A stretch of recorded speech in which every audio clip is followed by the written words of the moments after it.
अस्सलाम वालेकुम। शुरू करती हूँ अल्लाह के पाक नाम से जो बड़ा मेहरबान निहायत रहम करने वाला है।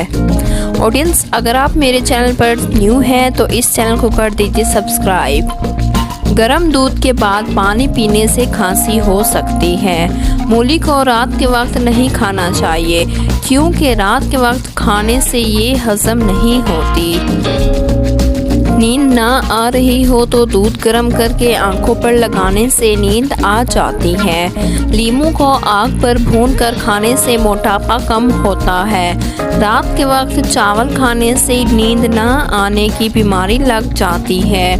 गंडेरिया चूसने से रुका हुआ पेशाब खुल जाता है। शहतूत का रस पीने से बलगम ख़त्म होता है।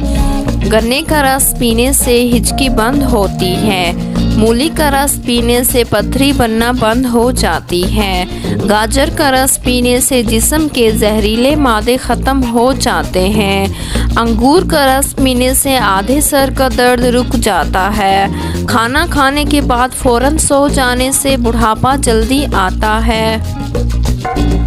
खाना खाने के फ़ौरन बाद नहाने से रंग सांवला पड़ जाता है। खाना खाने के फ़ौरन बाद फल खाने से मैदे को नुकसान होता है। केले के छिलके खाने से मैदे की तेज़ाबियत ख़त्म हो जाती है।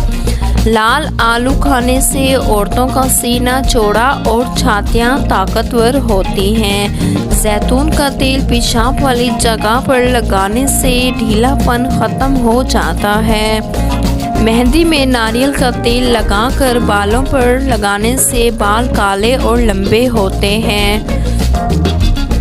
सब्ज़ी का जूस पीने से दुबली पतली लड़की का जिस्म भी खूबसूरत और मोटा हो जाता है।